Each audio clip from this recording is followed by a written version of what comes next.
नमस्कार दोस्तों, स्वागत है आप सबका अमित क्लासेस आगरा के स्टडी प्लेटफॉर्म पर। दोस्तों, आज की जो सीटेट की प्रैक्टिस है वो ईवीएस की प्रैक्टिस है दोस्तों, और क्लास 1 है। इस क्लास में हम टॉप 20 प्रश्नों को शामिल किए हुए हैं, और ये टॉप 20 प्रश्न दोस्तों सभी प्रीवियस ईयर के प्रश्न है, सभी आए हुए प्रश्न हैं। तो ज्यादा से ज्यादा मेरे भाई बहन लाइव जुड़े, और जितने भी मेरे भाई बहन पहली बार चैनल पर विजिट कर रहे हैं वो चैनल को सब्सक्राइब जरूर करें। और हाँ दोस्तों, इस वीडियो से का सिर्फ एक ही उद्देश्य है कि आपको सीटेट में कम से कम ईबीएस में से 30 नंबर आपको लेके आने। तो मैं एकदम बेसिक से आपको पढ़ाने वाला हूं, तो सभी भाई बहन स्टार्ट करने से पहले एक बार शेयर जरूर करें। तो चलिएगा दोस्तों, स्टार्ट करते हैं बिना देरी करते हुए। हमारा फर्स्ट प्रश्न है, आप इसका आंसर जरूर देना कमेंट करके। देखिएगा, बहुत ही बेहतरीन प्रश्न है ये वाला।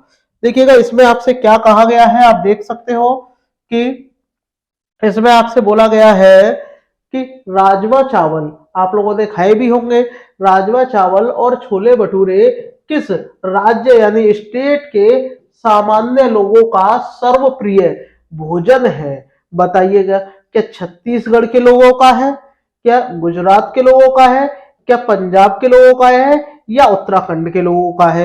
आंसर कमेंट करके बताइएगा। तो सबसे पहले मैं आपको इनमें से कुछ महत्वपूर्ण बातें बता दूं कि छत्तीसगढ़ की जब भी बात आती है तो छत्तीसगढ़ की राजधानी क्या है? रायपुर।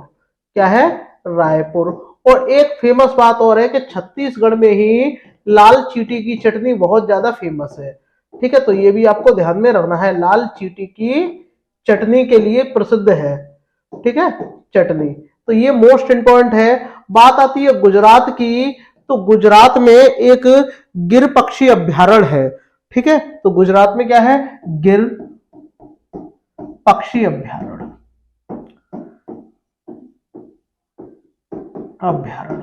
ये भी बात हो गई। गुजरात का एक बहुत ही लोकप्रिय नृत्य है जिसका नाम क्या है? गरबा। कुछ इंपॉर्टेंट बातें हैं जो कि ये पूछी ही जाती है एग्जाम में। इसकी जो राजधानी होगी सभी जानते हैं, गांधीनगर है, तो लिखाने की जरूरत नहीं है। बात आती है दोस्तों कि यहाँ का बहुत ही महत्वपूर्ण भोजन क्या है, वो क्या है? ढोकला। क्या है? ढोकला। ठीक है, तो अब आपसे पूछा है राजमा चावल, तो राजमा चावल कहां का है? पंजाब का है। तो आपका ऑप्शन क्या हो जाएगा? सी हो जाएगा।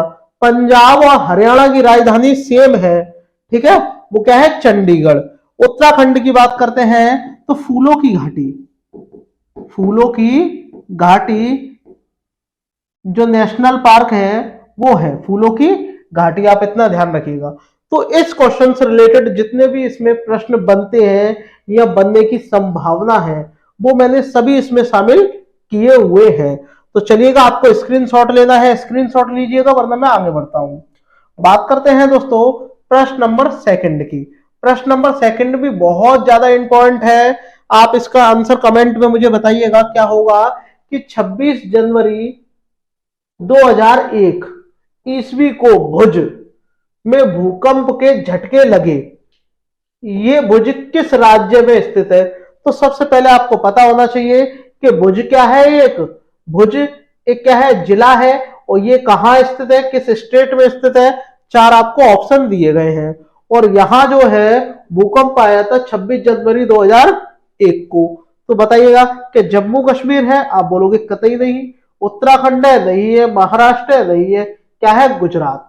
तो आपका राइट ऑप्शन क्या हो जाएगा? A for Amit classes Agra जो है वो करेक्ट हो जाएगा दोस्तों।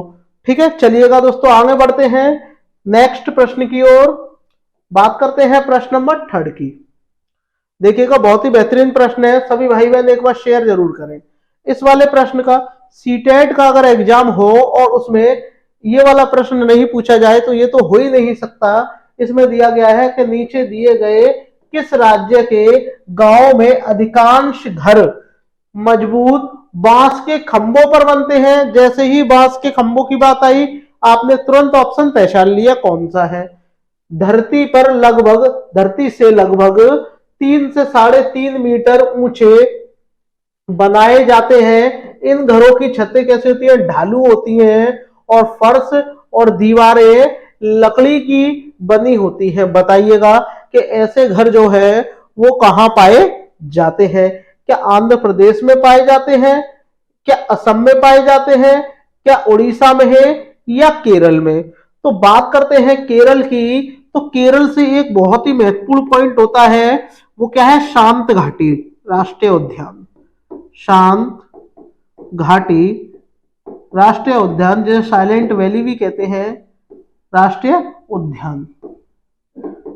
ये जो है ये कहाँ है, केरल है। केरल में ही नावों की रेस होती है। बल्लम जो है वो केरल में ही चलाई जाती है। ठीक है दोस्तों, अब बात आती है कि 3.5 से 3.5 मीटर ऊंचे बांस के खंभों पर कहाँ के लोग घर बनाते हैं, वो कहाँ के बनाते हैं, असम के बनाते हैं। बी इसका करेक्ट आंसर हो जाएगा। अब असम में एक बात और ध्यान में रखिएगा कि असम में एक नेशनल पार्क है जिसका नाम कमेंट करके मुझे बताइएगा, और वो फेमस किस लिए है ये वो मैं आपको बता रहा हूं। एक सींग के गैंडे के लिए प्रसिद्ध है। एक सींग के गैंडे के लिए प्रसिद्ध है। उसका आंसर आप मुझे कमेंट बॉक्स में बताइएगा क्या आएगा। ठीक है, तो चलिएगा आगे बढ़ते हैं नेक्स्ट प्रश्न की ओर। प्रश्न नंबर 4। प्रश्न नंबर 4 में देखिएगा क्या बोला है। ये वाला प्रश्न भी मोस्ट इंपॉर्टेंट प्रश्न है। देखिएगा, यहां आपसे बोला है, ये आपका चाल से रिलेटेड प्रश्न है। चाल यानी एक क्वेश्चन पूछा जाता है स्पीड और चाल से, उससे है कि नई दिल्ली रेलवे स्टेशन और कानपुर रेलवे स्टेशन की बीच की जो दूरी है, यानी जो डिस्टेंस है, वो कितनी है आपकी, 432 किलोमीटर है। तो जो आपकी डिस्टेंस है मेरे भाई, वो आपने लिख ली 432 किलोमीटर। अब कोई ट्रेन है जो 16 दिसंबर 2021 को रात को जाती है 21:45 पर। अब 21:45 का मतलब क्या होता है ये आप बताइएगा। तो इसको सीधे मत बताइएगा, मतलब कोई जरूरत नहीं। इसको 24 घंटे होने में कितना समय बाकी है, तो आप इसको घटा दोगे, और जब घटा दोगे तो आपका कितना रह जाएगा, आपका रह जाएगा 2 और ये 15 मिनट, यानी 2 घंटे इसमें शेष रह जाएंगे। और वो प्रस्थान करती है कानपुर से, तो नई दिल्ली रेलवे स्टेशन पर पहुंचती है अगले दिन 17 तारीख को 5:45 पर। तो 5:45 आप इसमें ऐड कर दो। अब 5:45 जैसे ही आप इसमें ऐड करोगे तो ये 1 घंटा हो जाएगा, और ये 1 घंटा 5 और 2 7 और 1 8, तो टोटल जो टाइमिंग होगी इसमें वो आपकी कितनी हो जाएगी, आपकी 8 घंटा हो जाएगी। तो टाइम कितना आ गया आपका, 8 आवर आ गया। अब आपसे पूछा है कि भैया ट्रेन की औसत चाल यानी एवरेज स्पीड आपको बतानी है, तो आपने एक फॉर्मूला पढ़ा होगा, चाल बराबर दूरी बटे समय। चाल यानी speed equal distance by time. तो आपको ये देखना है कि डिस्टेंस आपकी कितनी है, 432 किलोमीटर है, और जो टाइम है वो कितना है, 8 आवर। तो 8 से जब आप इसको काटोगे तो 8 पंजे 40, 3 बचेंगे, और 8 चौक 32, यानी आपका कितना आ गया, 54 किलोमीटर प्रति घंटा आ गई इसकी चाल। बट ये तो ऑप्शन में नहीं है, मीटर प्रति सेकंड में दी गई है। तो आपको एक पॉइंट भी आपको ध्यान में रखना है। वो पॉइंट क्या है वो मैं आपको बता दूं कि कभी भी अगर आपको चाल इस तरीके से दी जाए तो आप क्या करोगे। तो आपको ये चीज आपको पता होनी चाहिए कि किलोमीटर को जब मीटर में कन्वर्ट करते हैं तो क्या करते हैं, ये आपको पता होना चाहिए कि अगर किलोमीटर से मीटर में अगर जाएं तो क्या करेंगे, किलोमीटर से अगर मीटर में जाएंगे तो इसमें किससे मल्टीप्लाई करेंगे, किलोमीटर में 5/18 से मल्टीप्लाई कर देंगे तो ये मीटर में आ जाएगा। तो सिमिलर आप यहां पे भी ऐसी कर सकते हो, 54 और ये 5/18, तो 18 से 18 3 54 और 3 पंजे 15, यानी 15 मीटर प्रति सेकंड जो है इसका आंसर आ जाएगा। तो आपका जो ऑप्शन मेरे भाई डी है वो करेक्ट हो जाएगा। ये बहुत ही छोटे छोटे कॉन्सेप्ट है। अगर आपको मीटर में दिया जाए और किलोमीटर में पूछे तो आप इसका उल्टा करके मल्टीप्लाई कर देना, 18/5 का आप इसमें मल्टीप्लाई कर दोगे। ठीक है, तो ये क्वेश्चन ये पूछा ही जाता है। ये सभी प्रश्न आए हुए हैं, प्रीवियस ईयर के प्रश्न है। मैं कोई भी ऐसा प्रश्न नहीं लेता जो आपके एग्जाम में पूछा ना गया हो। बात करते हैं प्रश्न नंबर 5 की। कमेंट करके मुझे इसका आंसर बताइएगा। इसमें आपसे कहा गया है कि इसमें आपसे बोला गया है कक्षा 5 की पर्यावरण अध्ययन में एनसीईआरटी की पाठ्य पुस्तक में छपे गोलकोंडा के किले का मानचित्र इस पैमाने पर दिया गया है कि एक पैमाना 1 सेंटीमीटर बराबर कितना, ये आपको दिया हुआ है कि 1 सेंटीमीटर बराबर आपका 110 मीटर। ये आपको ध्यान में रखना है कि भैया ये इतना है, ठीक है। यदि मानचित्र पर फतेह दरवाजा और पतनचेरू दरवाजे के बीच की मापी गई जो दूरी है वो कितनी है, 15.5 सेंटीमीटर है, ठीक है। तो इन दरवाजों के बीच की दूरी कम से कम वास्तविक दूरी आपको बतानी है, तो सेंटीमीटर को मीटर में कन्वर्ट कर लो, ठीक है, तो आपका आंसर आ जाएगा। लेकिन फिर उसको भी किलोमीटर में कन्वर्ट करना पड़ेगा। तो 1 सेंटीमीटर की आपको वैल्यू कितनी दे रखी है, इतनी दे रखी है, तो भैया 15.5 सेंटीमीटर की वैल्यू कितनी होगी, तो आप क्या करोगे 15.5 इंटू 110, इसका इसमें मल्टीप्लाई कर दोगे तो पॉइंट से ये जीरो हट जाएगा और 11 का जब आप इसमें मल्टीप्लाई करोगे तो आपका 1705 आपका आ जाएगा क्या, मीटर। अब आंसर किलोमीटर में दिया है तो जब मीटर से किलोमीटर में कन्वर्ट करते हैं तो आप 1000 से क्या दोगे, इसमें डिवाइड दोगे, और जब आप 1000 से जब आप इसमें डिवाइड दे दोगे मेरे भाई तो आपका क्या आ जाएगा, यहाँ आपका हो जाएगा 1.705 किलोमीटर, ठीक है। तो आप ये देख लो 3 संख्या वाला पॉइंट किसमें है, वो आपका ऑप्शन सी में है, तो आप आसानी से कर सकते हो। इस तरीके से सभी प्रश्न अगर आपके एग्जाम में जिस प्रकार आएंगे तो आप आसानी से कर सकते हो। वेरी वेरी इंपॉर्टेंट ये प्रश्न है, लगभग सभी परीक्षाओं में पूछा गया है और जाता भी है। अब देखिएगा इसमें आपसे कहा गया है, बहुत ही बढ़िया प्रश्न है, इसमें आपसे कहा गया है कि मुक्तापुर पोचमपल्ली जिले का एक गांव है, इस जिले में ज्यादातर परिवार बुनकर और उनके द्वारा बुने गए कपड़ों को पोचमपल्ली कहते हैं। पोचमपल्ली किसे कहते हैं, मुक्तापुर एक गांव है जो कि पोचमपल्ली जिले में है, वहां के लोग बुनकर के कपड़ों का निर्माण करते हैं, उसको पोचमपल्ली कहते हैं। यह जिला किस राज्य का भाग है, तो बताइएगा। 4 आपको ऑप्शन दिए हुए, अगर आपको ऑप्शन में तेलंगाना नहीं दिया होता तो आप आंध्र प्रदेश लगाते, लेकिन अब तेलंगाना दिया गया है तो क्या करेंगे, आपका राइट ऑप्शन क्या हो जाएगा, तेलंगाना हो जाएगा। कर्नाटक की बात करते हैं तो कर्नाटक का एक बहुत ही ज्यादा महत्वपूर्ण क्वेश्चन है जिसका नाम क्या है, यक्षगान। यहाँ का बहुत ही महत्वपूर्ण क्या है, नृत्य है यक्षगान, और सर्वाधिक हाथी भी कर्नाटक में ही पाए जाते हैं। सर्वाधिक हाथियों के लिए प्रसिद्ध क्या है, आपका कर्नाटक है। आंध्र प्रदेश की बात करते हैं तो कुचिपुड़ी यहाँ का बहुत ही महत्वपूर्ण नृत्य है, कुचिपुड़ी, ये भी आपको ध्यान में रखना है। जबकि बात करें तमिलनाडु की तो मिलना एक ट्रिक है, मिलना मिलना और मिलकर के क्या करते हैं, गल करते हैं।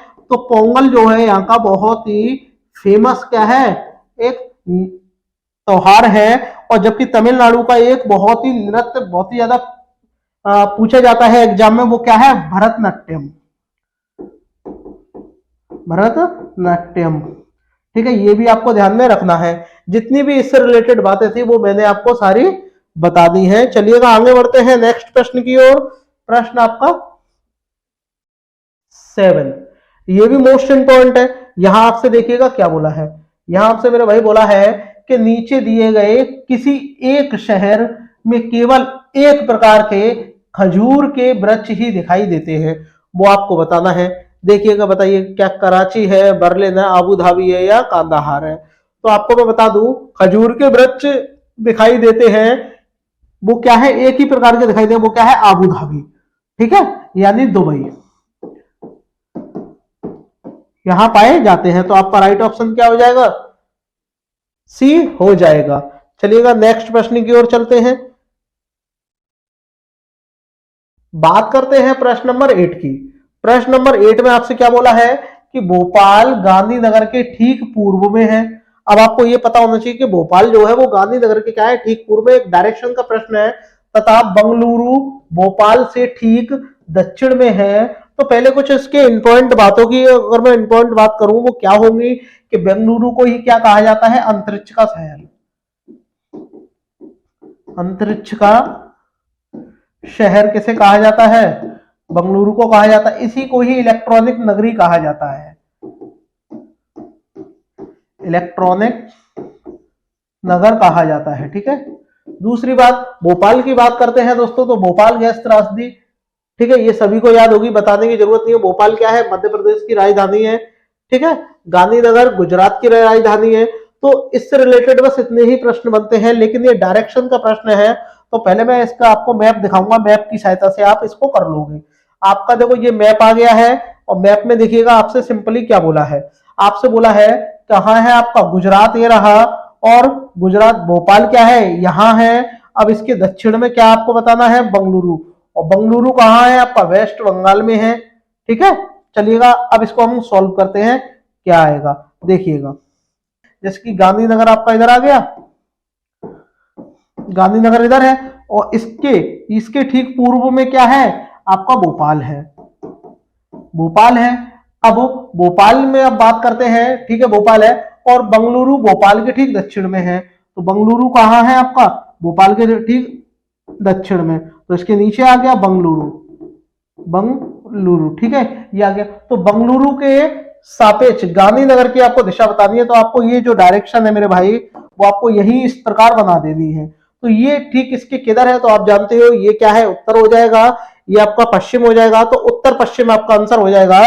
तो उत्तर पश्चिम आपका ऑप्शन सी दिया हुआ है।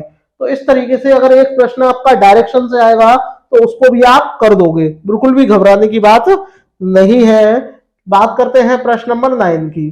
प्रश्न नंबर 9 में देखिएगा आपसे क्या बोला है, आपसे यहां बोला है कि पीतल यानी जिसको ब्रास कहते हैं, विषय में निम्नलिखित में से सही कथन चुनना है। यह एक तत्व है, बताइए, तत्व तो सभी होते हैं, कोई दिखाओ, यह एक यौगिक है, गलत बात है, तत्व, ठीक है, तत्व इसलिए नहीं है ताकि ये दो वस्तुओं से मिलकर बनता है। यह कॉपर और जस्ता का मिश्रित धातु, करेक्ट बात है। कॉपर को क्या बोलते हैं, कॉपर को Cu कहते हैं, जस्ता को Zn कहते हैं। ये दोनों जब मिल जाते हैं तो आपका पीतल बन जाता है, ठीक है। यह कॉपर और टिन का समांगी मिश्रण है, गलत बात है। तो यहां आपका सिर्फ राइट ऑप्शन क्या हो जाएगा, जो सी है वो करेक्ट हो जाएगा। ठीक है मेरे भाई, शेयर करते रहिएगा, वेरी वेरी इंपॉर्टेंट सभी ये प्रश्न है। बात करते हैं प्रश्न नंबर 10 की।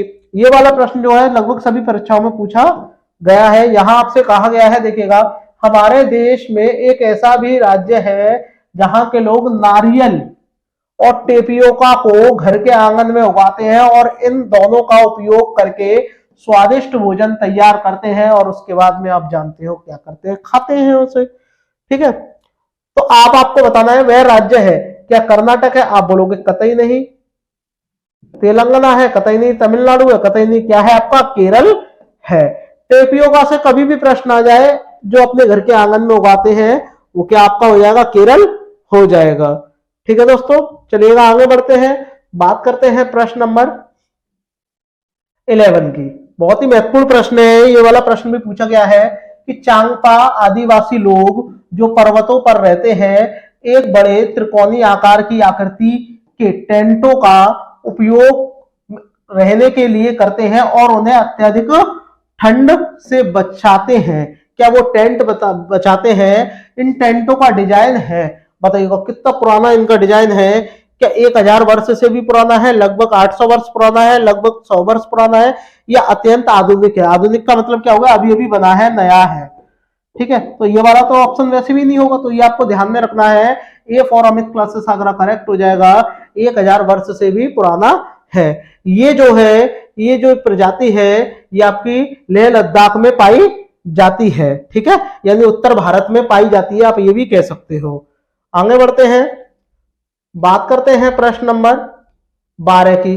प्रश्न नंबर 12 मोस्ट इंपॉर्टेंट है। हमारे देश में राज्यों की संख्या कितनी है? हमारे यानी भारत में, तो एशिया में स्थित भारत है, और भारत में कुल कितने राज्य हैं ये आपको बताना है। तो कुल राज्य कितने हैं? 28 राज्य है, और 28 राज्यों में भी 8 क्या है, केंद्र शासित प्रदेश, केंद्र शासित प्रदेश, ठीक है। ये भी आपको ध्यान में रखना है। पंजाब और चंडीगढ़, पंजाब और हरियाणा, इन दोनों की राजधानी क्या है? चंडीगढ़। ये भी आपको ध्यान में रखनी है, ठीक है। तो ये इंपॉर्टेंट पॉइंट थे जो मैंने आपको बता दिए, राज्यों से रिलेटेड पूछ सकता है। आगे बढ़ते हैं नेक्स्ट प्रश्न की ओर। बात करते हैं प्रश्न नंबर 13 की, और प्रश्न नंबर 13 जो है आपसे इसमें कहा गया है कि नीचे दिए गए उन 3 राज्यों के एक समूह को हमें चुनना है जिसके सभी राज्य समुद्रीय तट पर बंगाल की खाड़ी पर है। अब आपको यह पता होना चाहिए कि बंगाल की खाड़ी किधर है। ठीक है, तो पहले मैं आपको बता दूं, नॉर्मली मैं आपको बता दूं कि इधर क्या क्या होता है। इधर आपका अरब सागर होता है, अरब सागर, अरबेरियन सी। इधर आपका बंगाल की खाड़ी होती है, बे ऑफ बंगाल, बंगाल की खाड़ी। नीचे आपका हिंद महासागर होता है। इधर आपका गुजरात होता है, महाराष्ट्र होगा, गोवा होगा, कर्नाटक होगा, केरल होगा। इधर 5 होते हैं, तो ये अरब सागर है। तो कौन कौन नहीं होगा इधर? सबसे पहले आप ये देख लो, सबसे पहले यहां क्या है? गुजरात, गुजरात नहीं होगा, महाराष्ट्र नहीं होगा, गोवा नहीं होगा, और इधर क्या हो गया? कर्नाटक नहीं होगा, और इधर केरल। तो ये 5 नहीं होंगे, लेकिन हमसे पूछा क्या है? बंगाल की खाड़ी। तो उधर कौन कौन से होंगे?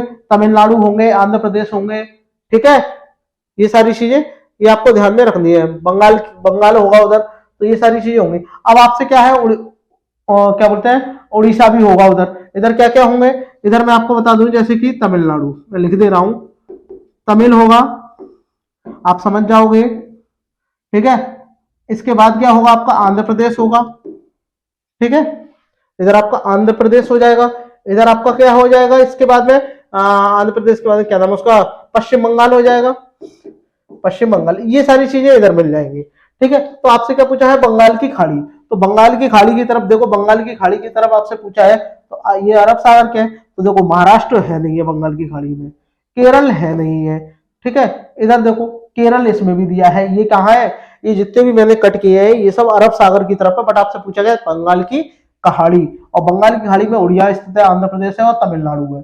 ठीक है, ये चीज आपको ध्यान में रखनी है, वेरी वेरी इंपॉर्टेंट है। एक प्रश्न जरूर बनता है।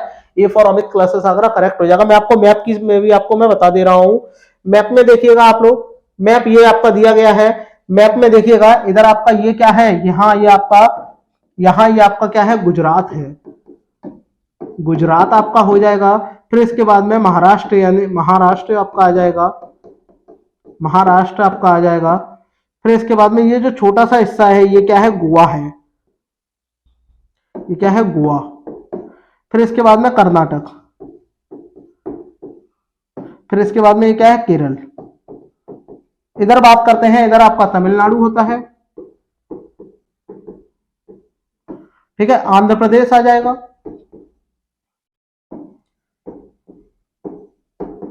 आंध्र प्रदेश आ जाएगा, उड़ीसा आ जाएगा, और ये आपका पश्चिम बंगाल आ जाएगा। तो इधर टोटल जो आपके बंगाल की खाड़ी है, इधर क्या है? आपकी बंगाल की खाड़ी, इधर है आपकी बंगाल की खाड़ी,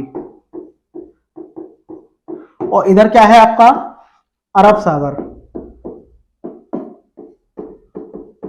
तो अरब सागर की तरफ 5 समुद्रीय राज्य हैं, जबकि इधर बात करते हैं, इधर 4 है। बंगाल की खाड़ी की तरफ 4 है। ठीक है, तो इतना आपको ध्यान में रखना है, वेरी वेरी इंपॉर्टेंट है। ठीक है, ये आपका यहाँ पंजाब होता है, यहाँ जम्मू कश्मीर है, हिमाचल प्रदेश है। ठीक है, चलिएगा आगे बढ़ते हैं नेक्स्ट प्रश्न की ओर। बात करते हैं प्रश्न नंबर 14, वेरी वेरी इंपॉर्टेंट है। कमेंट करके बताइएगा इसका आंसर क्या आएगा, बताइएगा कमेंट करके। चेराओ कहां का लोकप्रिय नृत्य है? कमेंट करके बताइएगा मेरे भाई कि इसका आंसर क्या आएगा। क्या कर्नाटक का है, असम का है, मिजोरम का है, या आंध्र प्रदेश का है? आंध्र प्रदेश का मैं आपको बता दूं क्या है? कुचिपुड़ी, कुचिपुड़ी आंध्र प्रदेश का है। असम की बात करते हैं, असम का क्या है? असम की बिहू, बिहू। ठीक है, कर्नाटक का यक्षगान। जबकि बात करते हैं मिजोरम की, तो ये क्या है? चेराओ। ठीक है, तो आपको ये चारों ऑप्शन के पता चल गए। असम में मैंने अभी आपसे एक क्वेश्चन पूछा था कि एक सिंह का गेंडा, तो ये कहां का है बताइएगा, कमेंट करके बताइएगा। जिसका नाम क्या है बताइए? काजीरंगा। ठीक है, क्या है? काजीरंगा जो नेशनल पार्क है ये आपका असम में है। और ये किस लिए प्रसिद्ध है? ये आपका मेरे भाई एक सिंह के गेंडे के लिए प्रसिद्ध है।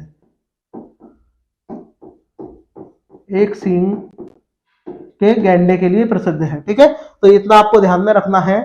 आगे बढ़ते हैं नेक्स्ट प्रश्न की ओर। बात करते हैं प्रश्न नंबर 15 की।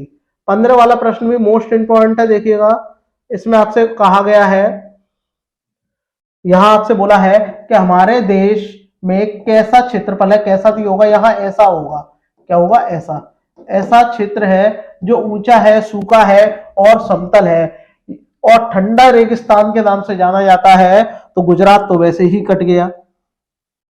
ठीक है, और इसमें बोला है कैसा है, ऊंचा है, सूखा है और समतल है। तो हिमाचल प्रदेश में समतल है नहीं है, जम्मू कश्मीर होगा नहीं, क्या आपका हो जाएगा इसमें से ऑप्शन जो आपका डी है वो करेक्ट हो जाएगा, लेह लद्दाख आपका हो जाएगा। ठीक है, तो ये कहां का भाग है आपका, लेह लद्दाख का भाग है। ये तो बहुत ज्यादा इजी था, आपने तुरंत बता दिया। ठीक है, आगे बढ़ते हैं। प्रश्न नंबर 16 बताइएगा, वेरी वेरी इंपॉर्टेंट है। इसमें आपसे कहा गया है कि प्राथमिक स्तर पर, प्राथमिक की बात आती है तो 1 to 5, ठीक है, स्तर पर पर्यावरण अध्ययन की जो प्रकृति है, प्रकृति का मतलब मेरे भाई क्या हो गया, नेचर आपका हो गया, कि बताइएगा इसका नेचर क्या है।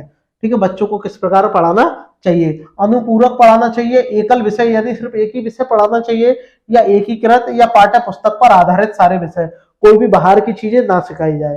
ठीक है, अनुपूरक, तो आज का राइट आंसर क्या हो जाएगा, एकीकृत हो जाएगा। एकीकृत का मतलब हो गया चाहे कैसा भी बालक हो, सबको क्या है, समान शिक्षा देना। ठीक है, सबको क्या है, समान शिक्षा देना एकीकृत कहलाता है। आगे बात करते हैं प्रश्न नंबर 17। बताइएगा 17 का आंसर कमेंट करके मुझे बताइएगा क्या होगा। 17 वाले का आंसर आप मुझे कमेंट करके मुझे बताइएगा क्या आएगा। ये छोटा नहीं हो रहा, बट पहले आप इसका देख लीजिए क्या होगा।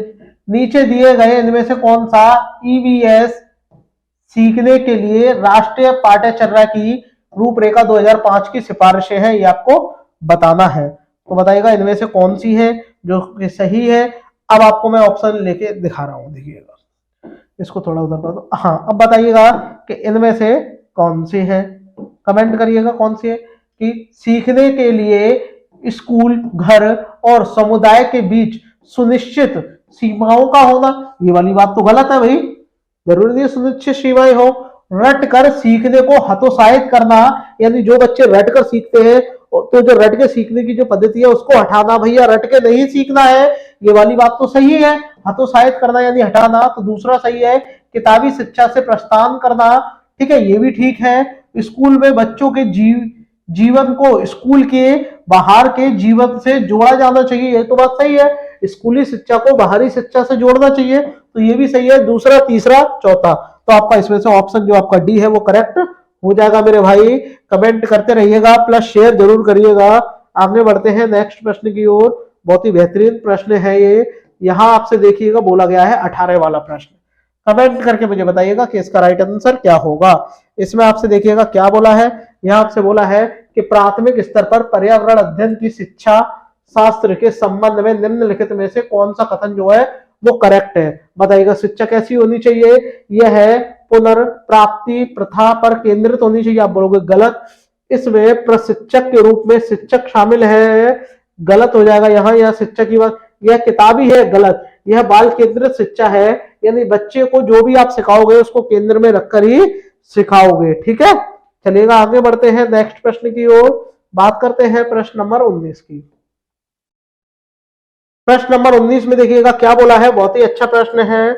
यहां आपसे बोला है मेरे भाई कि प्राथमिक स्तर पर ईवीएस की सीखने सिखाने की प्रक्रिया शिक्षकों के लिए चुनौतीपूर्ण है। बताइएगा कैसी चुनौतीपूर्ण है, ये आपको कमेंट करके मुझे बताना है। तो बताइएगा कैसी है। तो सबसे पहले मैं यहां से ऊपर से स्टार्ट कर रहा हूं। बच्चों के लिए रचनात्मक और पहल करने के लिए, भाई क्रिएटिव करनी चाहिए। जब शिक्षक जो है वो क्रिएटिव कुछ ना कुछ करके लेके आएंगे तो बच्चा भी क्रिएटिव होगा। ठीक है, तो भाई रचना करना, चीजों की रचना कर करके बताना, तो ये वाली बात तो सही है। बच्चों द्वारा रट कर सीखने के लिए, ये बोलो ये तो गलत है। अवधारणाओं का वर्णन शब्द रॉन्ग होता है। ईवीएस पाठ्य पुस्तक को सीखने के एकमात्र संसाधन के रूप में प्रयोग करने के लिए, गलत हो जाएगा ये भी। तो क्या हो जाएगा, ए हो जाएगा, बच्चों को करके सिखाने पर बल देना। ठीक है, तो आपका राइट ऑप्शन क्या हो जाएगा, ए वाला जो है, A for Amit classes Agra correct हो जाएगा। वही बात करते हैं प्रश्न नंबर 20 की, और ये इस वीडियो का आखिरी प्रश्न है मेरे भाई, तो सभी भाई एक बार शेयर जरूर करें। आगे बढ़ते हैं। इसमें आपसे देखिएगा क्या बोला है, निम्न में से कौन सा प्राथमिक स्तर पर पर्यावरण अध्ययन का पाठ्यक्रम का विषय है? कमेंट करके मुझे बताइएगा क्या है इनमें से विषय। तो सबसे पहले मैं आपको बता दूं, विषय यानी इसमें थीम के बारे में पूछा है, तो पर्यावरण की थीम कितनी है टोटल? थीम की बात करते हैं तो थीम मेरे भाई कितनी है? 6। कौन कौन सी है? सबसे पहले इनमें से कौन आता है? परिवार, ठीक है, परिवार व मित्र। दूसरा है आपका, पहला हो गया, दूसरा है आपका भोजन, तीसरा है आपका जल, चौथा है आपका आवास, आवास यानी आश्रय भी जिसे कहते हैं, आश्रय, और पांचवा है आपका यात्रा, और छठा है चीजें जो हम बनाते हैं और करते हैं। ठीक है, तो ये सारी थीमें हैं। तो देखो, जल संरक्षण है नहीं है, हमारा स्वभाव है नहीं है, परिवहन साधन है नहीं है, कौन सा है? परिवार और दोस्त। तो आपका राइट ऑप्शन क्या हो जाएगा? A for Amit classes Agra जो है वो करेक्ट हो जाएगा। आई होप दोस्तों ये मेरी वीडियो आपको पसंद आई होगी, तो सभी भाई बहन शेयर जरूर करें दोस्तों। और हाँ, ये जो लाइव क्लास है डेली शाम को 8 बजे चलती है, तो 8 बजे लाइव आना ना भूलें दोस्तों। ठीक है, चलते हैं नेक्स्ट वीडियो में मिलते हैं। जय हिंद, जय भारत।